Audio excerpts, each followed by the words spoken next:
नमस्कार। आज हम बीएससी पार्ट सेकंड में फिजिक्स फर्स्ट यूनिट फर्स्ट में जो इम्पोर्टेंट टॉपिक डिस्कस करने जा रहे हैं वह है प्रिंसिपल ऑफ इक्विपार्टीशन एनर्जी, ऊर्जा का समविभाजन सिद्धांत। क्या है ये सिद्धांत? आमतौर पर हम देखते हैं कि यदि किसी पिता के दो बच्चे हैं तो वह पिता दोनों बच्चों में जितनी भी जो धनराशि हो बराबर बराबर बांट देता है। प्रकृति इसी प्रकार सब कुछ करती है। इसी के आधार पे हम कह सकते हैं कि ऊर्जा का समविभाजन सिद्धांत भी यही है कि यदि किसी निकाय से रिलेटेड जितनी डिग्री ऑफ फ्रीडम्स होती है, स्वतंत्रता की कोटियाँ होती है, उन सब में जो टोटल ऊर्जा होती है वो समान रूप से विभाजित होती है। कंडीशन क्या है इसके लिए? कंडीशन ये है कि उसको जिस एनर्जी को डिफाइन करना चाहते हैं वह किसी भी वेरिएबल की द्विघाती फलन होनी चाहिए। मतलब यह है कि उसका स्क्वायर होना चाहिए, स्क्वायर की फॉर्म में होना चाहिए। That must be in function of the square of any variable. So now we switch out to the statement of this theorem, this principle. इसका कथन क्या है? उन सब स्वतंत्रता की कोटियों से जिनके लिए ऊर्जा स्वतंत्रता की कोटि को निर्दिष्ट करने वाले चक्र का द्विघाती फलन हो, औसतन समान मात्रा में ऊर्जा संबद्ध होती है। यदि सभी स्वतंत्रता की कोटियाँ इसी प्रकृति की है तो कुल ऊर्जा समान रूप से बटी होती है। इसको हम शॉर्ट फॉर्म में समझें तो यह है कि जब किसी स्वतंत्रता की कोटि से संबंध ऊर्जा स्वतंत्रता की कोटि को निर्दिष्ट करने वाले, रिप्रेजेंट करने वाले चर की द्विघाती फलन होती है। This is the important conditions. ये होना चाहिए। यदि ये होती है तो एम्बीस्टैटिक्स के अनुसार, मैक्सवेल बोल्ट्जमैन स्टैटिक्स के आधार पर प्रत्येक स्वतंत्रता की कोटि से संबंध जो ऊर्जा आएगी उसका मान 1/2 kT होता है। यानी हर स्वतंत्रता की कोटि से जो संबंधित ऊर्जा होती है that is 1/2 kT, where K is Boltzmann constant. Value of that one is 1.38 10 to power minus 23 joules per Kelvin. और capital T, that is we very known, that is absolute temperature. Now what is the proof derivation of the equipartition law of energy? इसका कैसा निर्गमन करते हैं, इसको proof कैसे करते हैं? तो आइए देखते हैं। माना कि एक निकाय है जो उसमें साम्यावस्था में है, जिसमें स्वतंत्रता की कोटियाँ डिग्री ऑफ फ्रीडम्स एफ है। ऐसे गति की निकाय की स्थिति को व्यक्त करने के लिए एफ स्थिति निर्देशांकों जैसे Q1 से लेकर QF तक तथा वेग एफ वेग निर्देशांक U1, U2, U3, UF तक यदि रिप्रेजेंट किया जाता है तो वेग के घटक UI के अनुरूप गतिज ऊर्जा होगी 1/2 mUI²। उन अणुओं की संख्या जिनके वेग घटकों का मान UI व UI प्लस DUI के परास में है। मैक्सवेल के वेग वितरण नियम के अनुसार FU/DU equal to capital N multiplied by the m/2 pi kT power half e⁻ EI/kT DU, जिसको हम पहले भी डिराइव कर चुके हैं। यहाँ EI व UI वेग घटक के अणु की ऊर्जा है, इसको EI कहें। UI वेग से रिलेटेड जो एनर्जी वो EI है। अब हम कह सकते हैं कि जो EI एनर्जी है, नेट एनर्जी है, यह है दो प्रकार की हो सकती है मोस्टली, गतिज ऊर्जा, स्थितिज ऊर्जा। तो हम इसको रिप्रेजेंट करते हैं E dash plus EI epsilon I की फॉर्म में। So that is potential energy plus kinetic energy.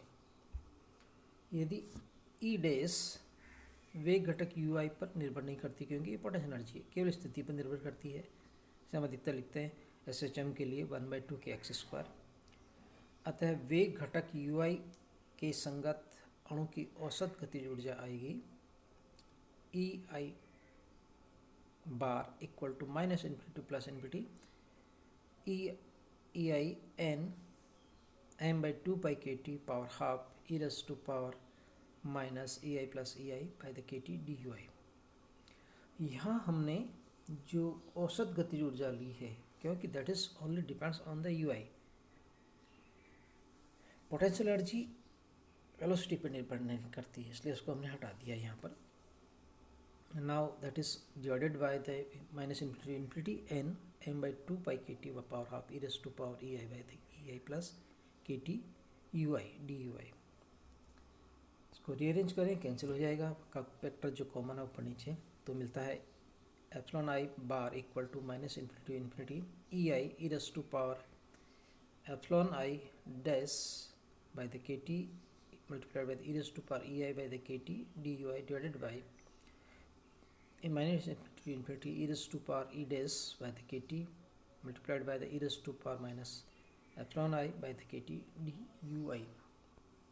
और जो मिलता है फाइनली, क्योंकि जो कॉमन है वो तो हट जाता है इसमें, so minus infinity plus infinity E I E raise to power minus E I divided by kt du divided by minus infinity plus infinity e raised to power ei by the kt du, क्योंकि e dash does not depend on the ui। now इसको हम यदि ei के form को लिख सकते हैं तो that is 1/2 mui square. Substitute कर दिया हमने ऊपर और नीचे, तो ये जो फॉर्मूला मिलता है ये इस तरह से मिल जाता है, ei dot bar equal to minus infinity plus infinity 1/2 mui square E raise to power minus mui square by 2 kt dui divided by minus infinity plus infinity E raise to power mui square by 2 kt dui। यहाँ हमने substitute कर दिए इस value energy की। अब हम इसको अलग फॉर्म में लिखें तो ये 1/2 m बाहर आ जाता है, यू आई अंदर आ जाता है, और इसको एक स्टैंडर्ड फॉर्मूला बन जाता है। स्टैंडर्ड फॉर्मूला क्या होता है हमने देख रखा है। ऊपर के लिए हम काम में ले सकते हैं 0 to infinity nu square E raise to power alpha nu square D nu को लिखते हैं 1/4 pi by alpha square power half, और नीचे जो उसको यूज़ करेंगे 0 to infinity E raise to power minus alpha nu square D nu equal to 1/2 root of the pi by alpha. इन दोनों को यदि सब्स्टिट्यूट करते हैं तो जो हमें रिजल्ट मिलता है वो आता है that is equal to 1/2 m ऊपर आता है root of the pi by 2 multiplied by the 2 kt by the m 1/2 power 3/2 and नीचे आता है root of the 2 pi kt by the m। So the finally जो रिजल्ट आता है E I epsilon I bar equal to 1/2 kt means औसत जो गतिज ऊर्जा आएगी वो 1/2 kt आएगी। Now the application of the equipartition law, इसके उपयोग क्या है। ऊष्मागति के प्रथम नियम से हम लिख सकते हैं D U equal to D Q minus del Q minus del W. But यदि हम कांस्टेंट वॉल्यूम के बारे में बात करते हैं तो डेल डब्ल्यू को हम पी डी भी लिखते हैं, वॉल्यूम यदि कांस्टेंट है तो डी डब्ल्यू इक्वल टू 0 हो जाता है। So D equal to del Q. Now the C V equal to हम लिख सकते हैं specific del Q by the del T that is D U by D T, and also we know that C P equal to C V plus R. ये दोनों को formula को use करते हैं। अब माना कि स्वतंत्रता की कोटि जो है उस मॉलिक्यूल से रिलेटेड वो एफ है, तो अणुओं की कुल संख्या एन है, तो हम लिख सकते हैं total energy net energy for this one U equal to capital N F by 2 K T. So it is F by 2 small N R T, where is n is the small n is the number of moles. So for the 1 mole that is you can write u equal to f by 2 kt RT, because using this one n and k we can write the R, and that is जो CV equal to जो आता है हमारा वो du by dt होता है। So that is equal to the f by 2r, where is f is degree of freedom, और Cp मिल जाता है हमें Cu plus R, that is f by 2r plus R, so f by 2/2r। अब हम इसको अलग अलग gases के लिए कंसिडर कर सकते हैं जो डिफरेंट टाइप्स ऑफ नेचर से उनके, जैसे मोनोएटॉमिक गैस की बात करते हैं तो क्योंकि वहाँ पे 3 डिग्री ऑफ फ्रीडम हो सकती है, सो एफ का मान हमने 3 रख दिया। सो द यू आती है वो 3/2RT आती है, सी वी जो हो जाएगा हमारा 3/2R हो जाएगा, सी पी π/2R आएगा। So the gamma that is thermodynamics constant, उष्मागतिक नियतांक जिसे हमने पहले डिस्कस किया था, वो ये है कि दोनों स्पेसिफिक हीट का रेशो 5/3 आ गया यहाँ पर 1/67 that is for monoatomic. For diatomic gas, diatomic molecules में से जो डिग्री ऑफ फ्रीडम आती है 3 तो आती है हमारी ट्रांसलेशन काइनेटिक मोशन के लिए और 2 होती है रोटेशनल के लिए, तो टोटल हो जाएगी 5। सो U इक्वल टू हो जाएगा 5/2R, तो CV जो होता है 5/2R हो जाएगा, CP इक्वल टू हो जाएगा 7/2R। So the net gamma equal to CP/CV that is 7/5 that is equal to 1.4। Now for next applications, ठोसों की विशिष्ट ऊष्मा यदि घात करना चाहते हैं तो वो कैसे आएगा।